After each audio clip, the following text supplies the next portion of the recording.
I'm also gonna hold my wireless mic as like a microphone almost, because I feel like it sounds a little better when it's a little further away from me than like right on my collar. But here we are on my Mr. K couch that I purchased back in technically December 2021, but I didn't get till January 2022.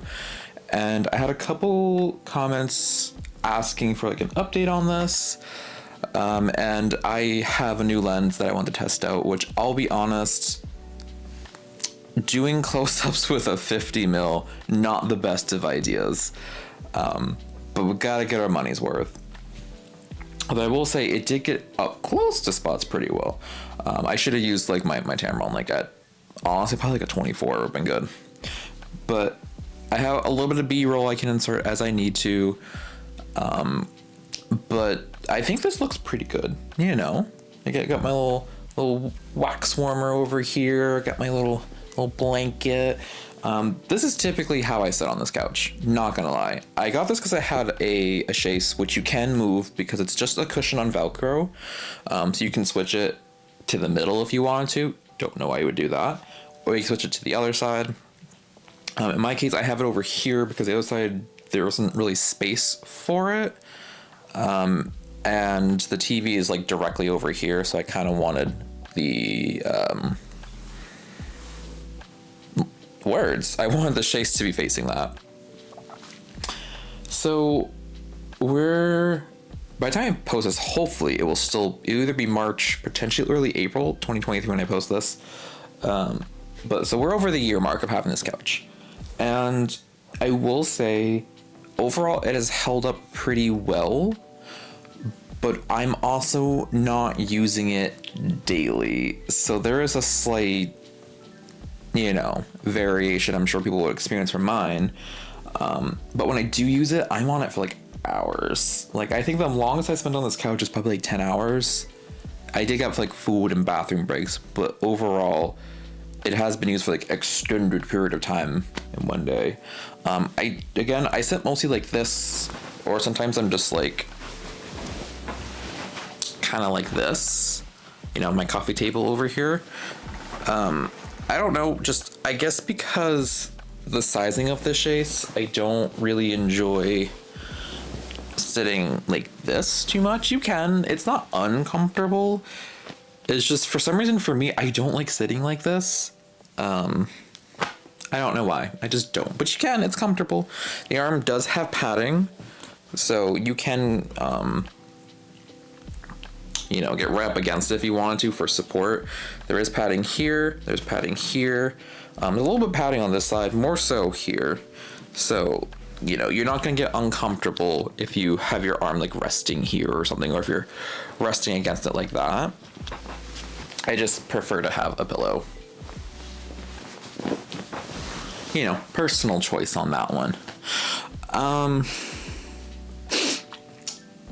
I think one of the biggest issues I had when I got this was the cushions. They didn't all fully decompress, specifically the chaise one. So the part that you would intend to Velcro in the back, which is where the zipper is the part that didn't fully decompress. Well, the front did. So I guess in a way I could like turn it around and just have the zipper be on full display to have more cushioning. So as a result, I do have a slight dip. I don't know if the B-roll showed it very well, but there's a slight dip, which has kind of solidified with the booty constantly being on it. The middle cushion over here isn't used very often, so it's like essentially new. However, the other side of the couch, that cushion is where usually like my friend sits when she comes over, and you can see where there's like a dip in there. So while the cushions have remained springy and cushiony, you do see like the dipping, which I think, it isn't terrible. Like you have to actually look at it to see it, but it is there. You can also see where the cushions have started to like make a little curve on the outside part from where legs are sitting, where you cut in like your leg crease, I don't know, your knee area. So you see that. Structure wise, it's held up pretty well. I don't know if I showed it well enough. I probably didn't. The back has bowed ever so slightly, but I don't know if that's from use or if it's just from the fact that my apartment has like a humidity control issue, because obviously as wood takes on and loses moisture, it does warp. So it may potentially just be from like temperature issues in here. Because this apartment is bad with humidity and it's bad with temperature. So, and I'm also like right up against the baseboard heater, so there's heat constantly rising up the back, so that might have attributed to some of the bowing. But otherwise, I mean, it's still pretty sturdy, has not fallen apart. I have moved this couch around to like clean under it multiple times. Legs have not broken, frames have not broken. The damaged piece I had in the front, which is like kind of like just to cover the frame, that was a bit damaged when I got it. That was a shipping issue, not a Mr. Kate issue or a production issue.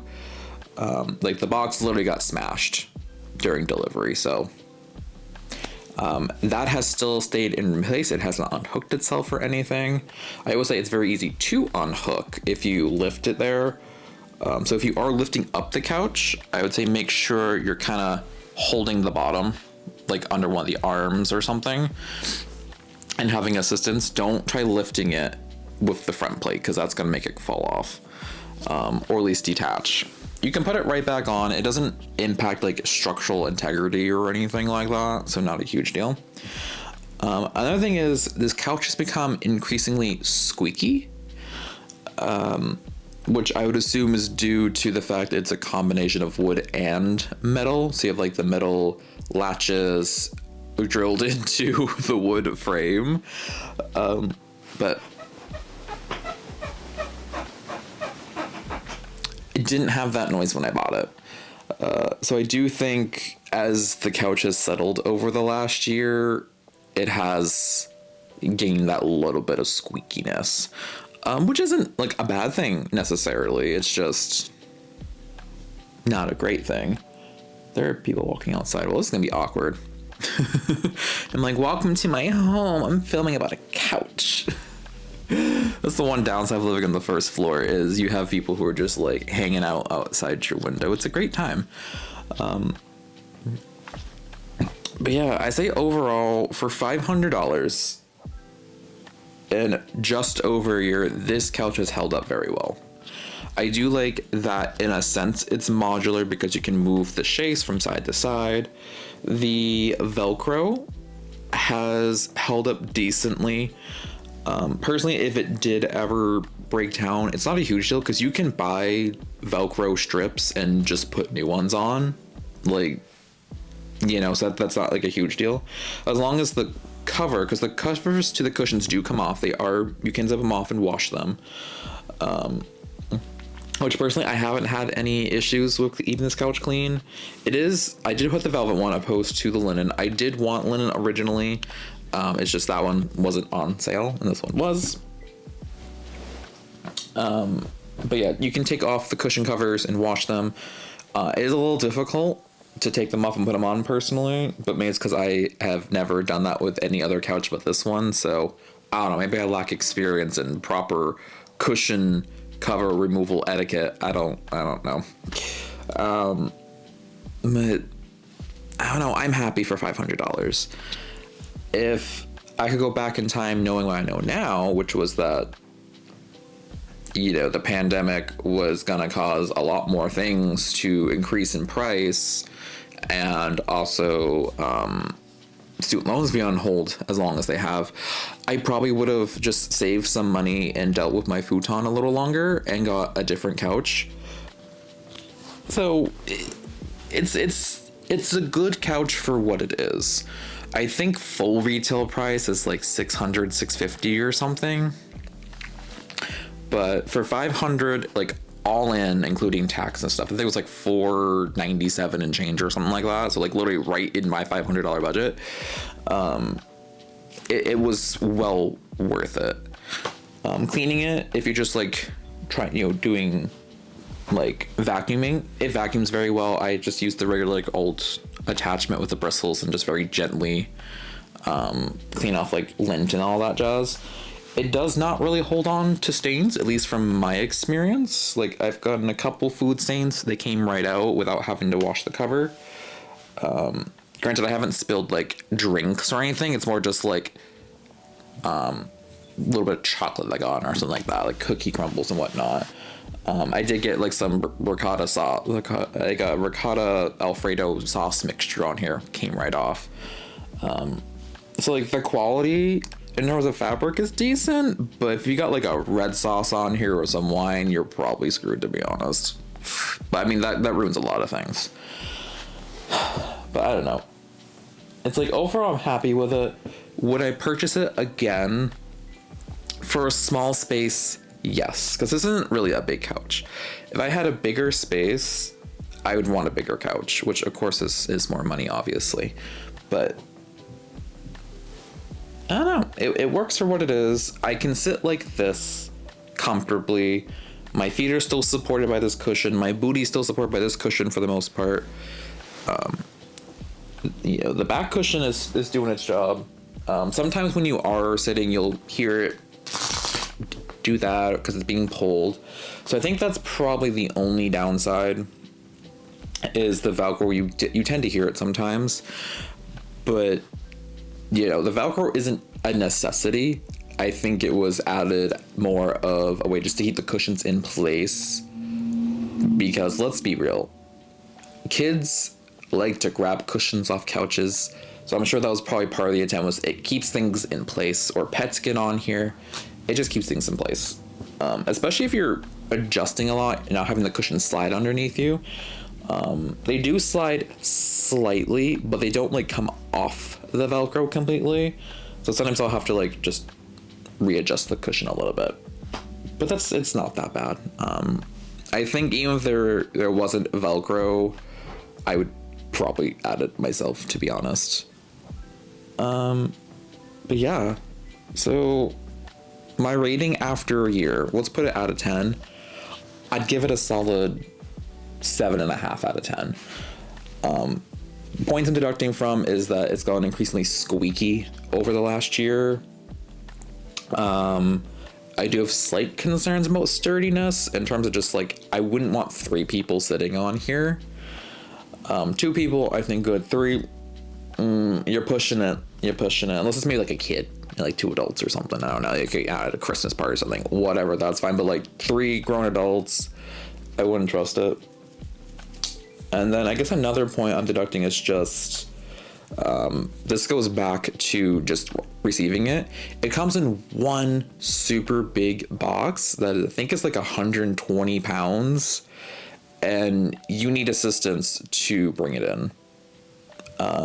You don't need assistance putting it together. You should have someone help you, because putting the frame together really should require 2 people. You can do it by yourself. It's just really difficult. I did build this on stream. I'll like pop it up here, my Twitch stream. I kind of edited and put on YouTube. I did do it myself. 'Twas a little difficult. Like, I'm pretty sure this the right side over here is not fully latched in place, which might be part of why it's a little squeaky, is I probably don't have it fully in place. So that could be an oopsie on my end. But then again, couches, unless they're super well padded, are gonna eventually squeak anyways. I don't know any couch that has coil support that doesn't eventually squeak. So, you know. Yeah, I can't think. I guess the very last pro or last con would just be the cushion's not fully decompressing. I don't know if that's just me, if others have experienced it, because I definitely watched a couple reviews on TV for buying a TV on YouTube before buying the sofa, and none of them mentioned having any compression issues or decompression issues. So I don't know. But I would say if you find this couch on sale, totally worth it if you have a small space. This couch is not meant for big spaces. It's not a big couch. I think this is like 80 or 81 inches long, which is a pretty standard length. But, you know, it does the job. But I think I'll leave it here, and if you have any more questions, feel free to put them in the comments below. Otherwise, see ya.